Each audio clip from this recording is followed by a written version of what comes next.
is a bit like a science lab. Understanding the science of cooking helps you make food taste as it should. So why does food behave as it does when we cook it? And what's going on in our head when we eat it?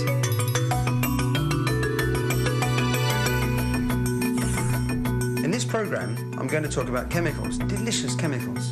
And we're going to discover how the senses affect our perception of flavour and texture. Yes, even sound. Each one of these houses has a science lab, the kitchen, containing many chemicals. Everyone who cooks has a chemistry set. But what, you may be asking, have chemicals to do with food? Apart from additives and E-numbers. No, don't turn off. Chemicals are what gives food its aroma and taste. You may think the only chemicals in your kitchen are under the sink, but every ingredient in your cooking is made up of chemicals. Food preparation and cookery involve many processes and many chemicals. Even something as simple and straightforward as a cup of tea is full of chemicals. In goes the H2O, the milk,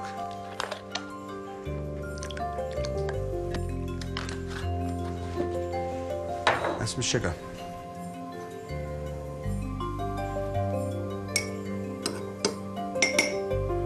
Even buttering a piece of toast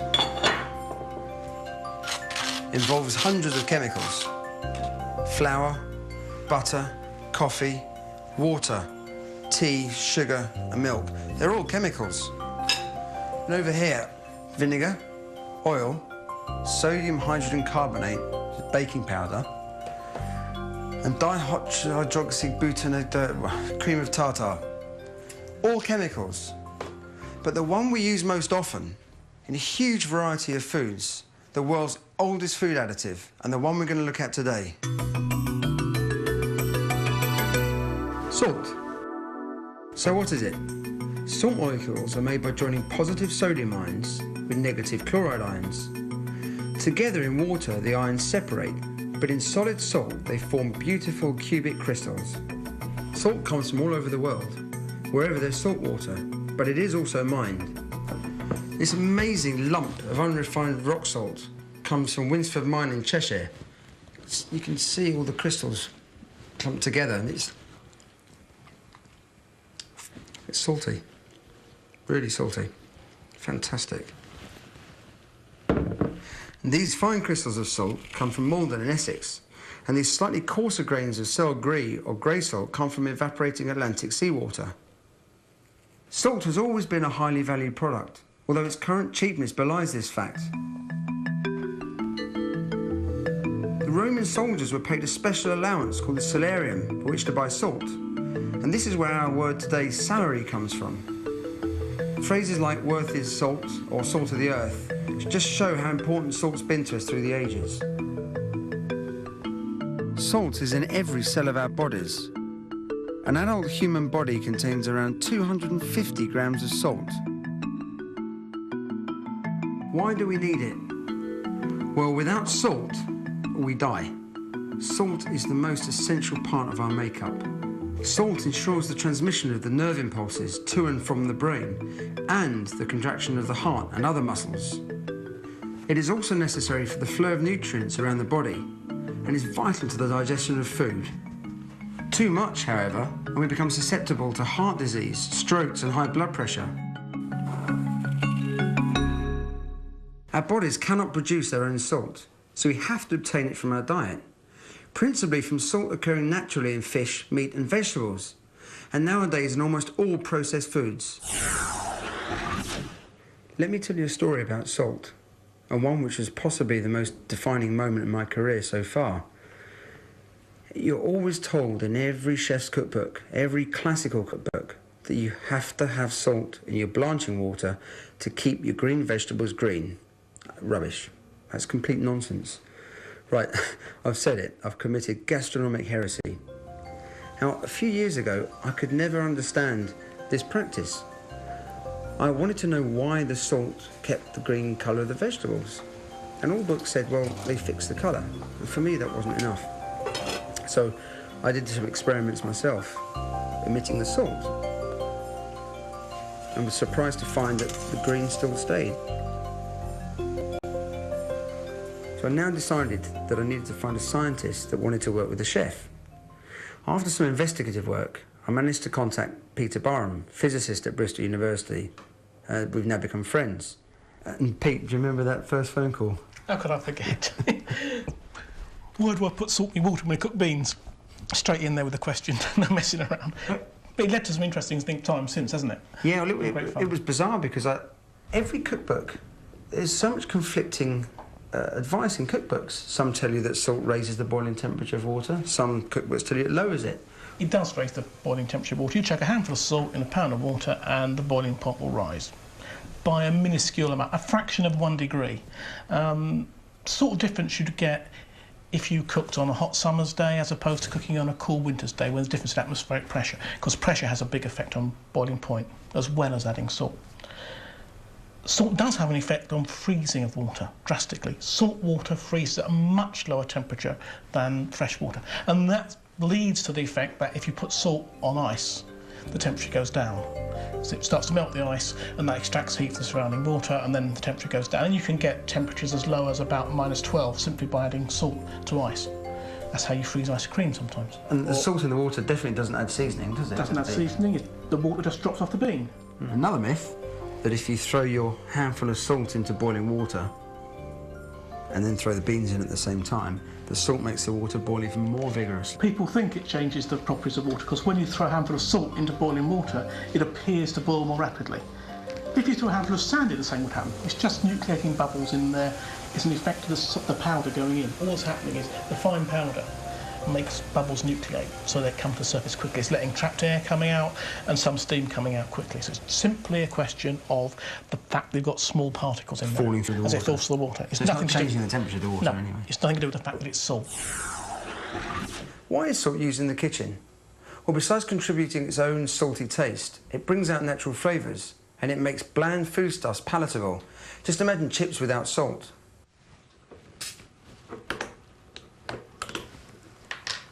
Salt also reduces bitterness. Now here I've got some tonic water. The bitterness is supplied by quinine. If I add salt to the water,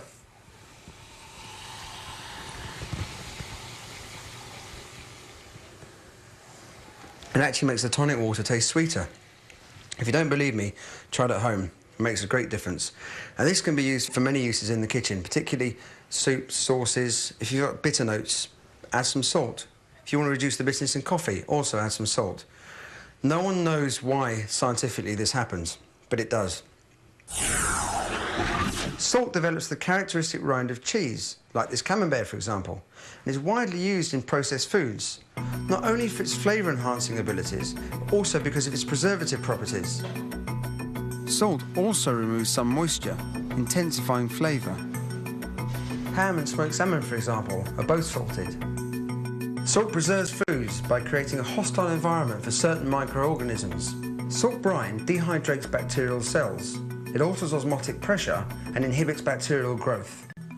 In essence, nature likes the concentration of salt in the water to be the same on both sides of the cell membrane. So if you put a lot of salt around a bacterium, water will leave the bacterium through the cell wall to increase the concentration inside the cell. If enough water is lost, the cell will die.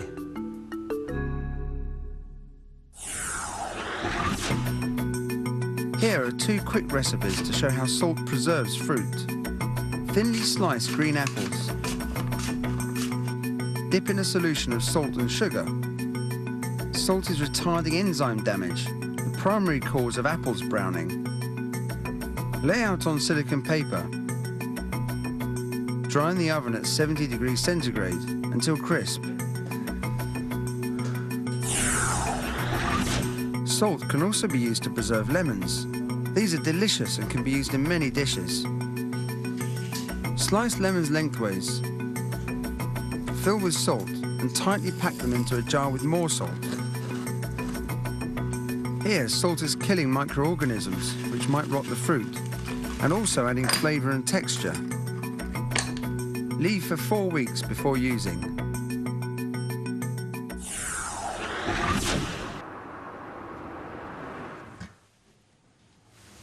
Salt is traditionally used in baking. Salt greatly improves the texture of bread and pasta doughs, providing uniform grain, texture and strength. With salt present, the gluten holds more water and carbon dioxide, and this allows the dough to expand without tearing. Just to show you the difference between a dough made with salt and one without salt, Ashley, my sous chef, has made some pasta dough with and without salt. Ashley, let's have a look at the difference between the two doughs. Okay, this is the one with no salt. And then this one here is with salt. That's huge. Hopefully you can see the differences. Much more dense, much less elastic. It makes a big difference to the end result of the pasta. It gives it more bite, and for me that's very important. As we roll the pasta dough thinner and thinner, the difference becomes more obvious. The dough with salt holds together well. The dough without salt is breaking up. Salt makes all the difference. In baked products, salt affects fermentation by reducing and controlling the rate of fermentation, important in making a uniform product. In the past, salts were a lot less pure and contained more calcium, so much of the accepted wisdom of salt's importance in making doughs may stem from the use of these impure salts. Sodium ions have 1 unit of charge. They can stick to just one other atom or molecule. In contrast, calcium ions have 2 units of charge and can stick to 2 different molecules and thus bind them together. Calcium can make a very big difference to the texture of doughs, as the ions bind the large starch and protein molecules tightly. Of course, salt is most widely used as a flavour enhancer. One sign of its importance in the body is the fact that we have a specialised taster sensation to recognise it. In part 2, I'll explain the science of why this is so. I'll also explain why all of our senses play a vital role in the perception of flavour. Even our ears can make a difference. We've talked before about taste and how, along with aroma and texture, it creates flavour. There are 5 basic tastes: salt, sweet, bitter, sour, and the 5th, the most recently discovered taste, umami. This is found in, amongst other things, seaweed, parmesan and tomatoes. Now, all of our senses play a vital role in determining our perception of flavour. Why do we have these distinct senses? Are there evolutionary reasons?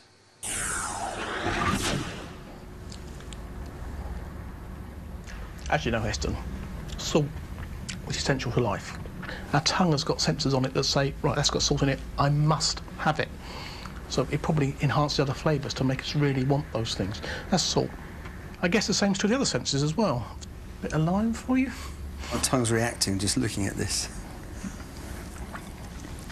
That's unpleasant, isn't it? You don't like putting a sour thing in your mouth, as a rule. So there must be something in sourness that we don't want. I guess rancid milk's gone off, so maybe a bit sour. Berries that aren't yet ripe could be sour. So that means don't eat me. Salt says, yes, I need that. So that bit of sourness says, no, I don't need that. What about sugar? It's better after the sourness. Bit of sugar on you. And that suddenly says, eat me. Nothing sweet. Lots of energy, we need that stuff. Great for us. If you want to go out hunting, got to run off that wildebeest and catch it so you can feed your kids tonight. You need the burst of energy, so sweetness in berries, excellent. We need that. The other taste, well, bitterness, tonic water. We've learned to like that sometimes, but the first time you come across something bitter, you don't like it. Ugh, that's horrible. Get rid of it. It shows how strange we are as a race, that we've then put so much effort over the years to try and create a range of products that contain bitter flavours. Beer, coffee, tea. Yeah.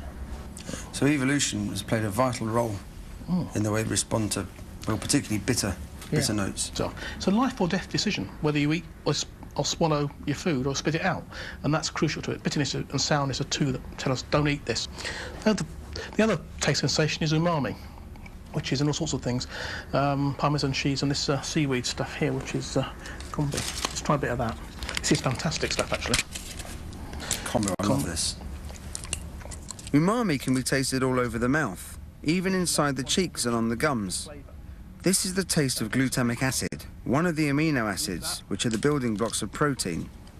got a richness that goes around your mouth very quickly. It's just saying, if you want to build your proteins up, you've got to have this sort of stuff in your diet. So we learn to detect small quantities of it and make it taste good, and make it enhance over other things probably. So we'll eat it. So other species have different senses. Pufferfish's got taste buds all over its body. Chicken's only got 2 taste buds. Poor chickens. Of course, Heston, you've seen taste maps of the tongue with salt at the front, sweetness around the sides and so on. The tip of the tongue is most sensitive to salt. It tells our brain to look for meaty traits. Is it rancid, etc.?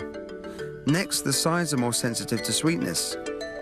Bitterness and sourness are sensed at the back of the tongue. Not everybody's wired up the same.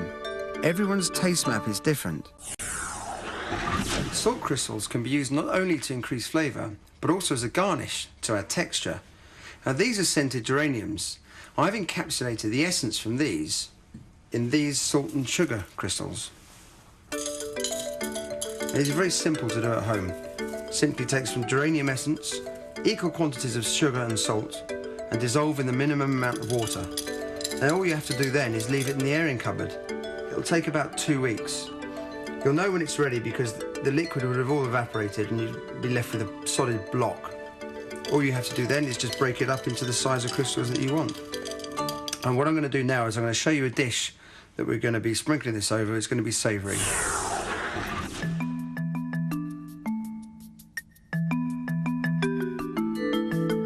Here we have a guinea fowl breast poached at low temperature.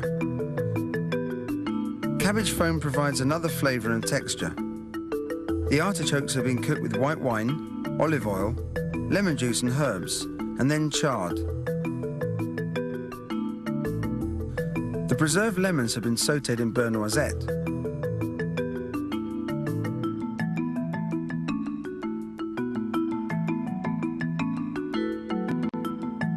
And finally, the geranium salt and sugar crystals are sprinkled over to heighten every flavour.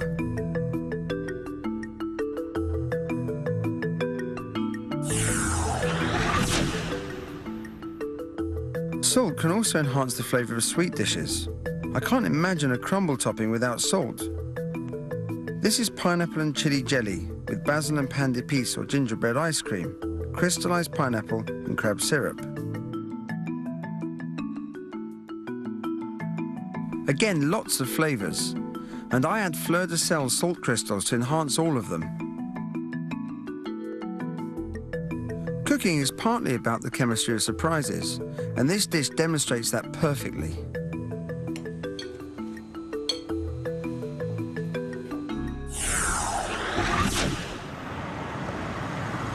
Because all of our senses come into play when we eat, just by manipulating even one of these senses, we can quite drastically alter what we perceive to be in our mouths.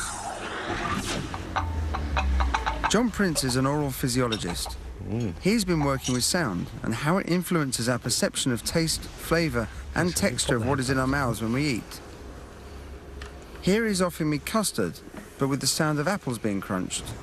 Just try eating in time with the chewing sounds you'll hear on the tape. So, okay. Here we go.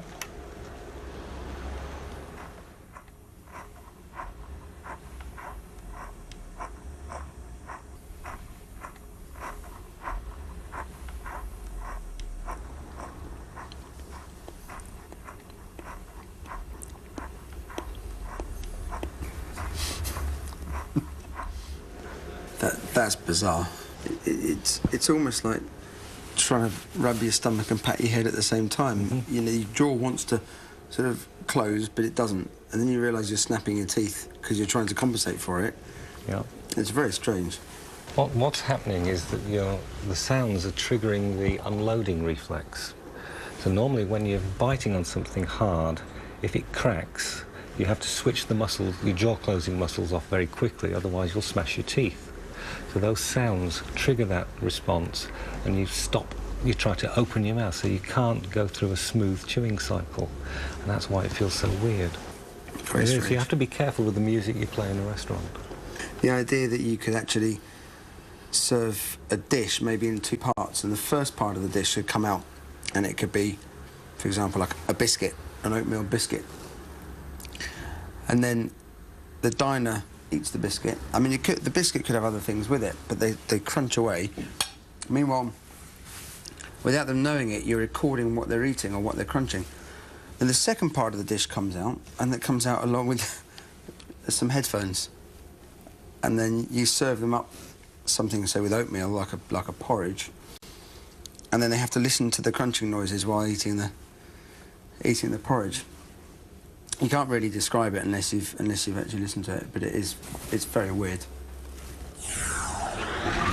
Bubbles as you eat it. Cooking and eating involves all of our senses. So, what does this mean for the chef? Once a month, I have a meeting with my team to look at new experiments and techniques.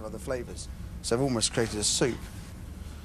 But the only thing is you need to do is you test at different temperatures and different vacuum settings on there. So someone's going to have to be responsible for that. Work, doesn't it? Yeah. Recording it. I think we should get we want to challenge expectations, heighten the perception of flavour, manipulate the senses, and keep the brain and palate stimulated throughout the meal, right to the end. The best way of achieving this is to serve a menu full of several small dishes. This has been the driving force of my cooking. Doesn't get the cutlery, so they're thinking... They think they're going to get nothing. Yeah, what's wrong with me? And now for a special dish that encapsulates the 5 tastes. Bitterness provided by foie gras. Sweetness provided by crab biscuit. Is umami supplied by seaweed. Sourness and saltiness supplied by oysters. It's crab biscuit, roast foie gras, crystallized seaweed, salmon marinated with coriander, and oyster vinaigrette. A wonderful array of flavours, tastes and textures. First, the oyster vinaigrette. Then the salmon marinated in coriander, followed by foie gras fat and balsamic vinegar. Caramelized seaweed, crab biscuit. Then the roast foie gras with chives and milled and cracked black pepper, table salt and fleur de sel. And finally, a crab biscuit made with sesame seeds.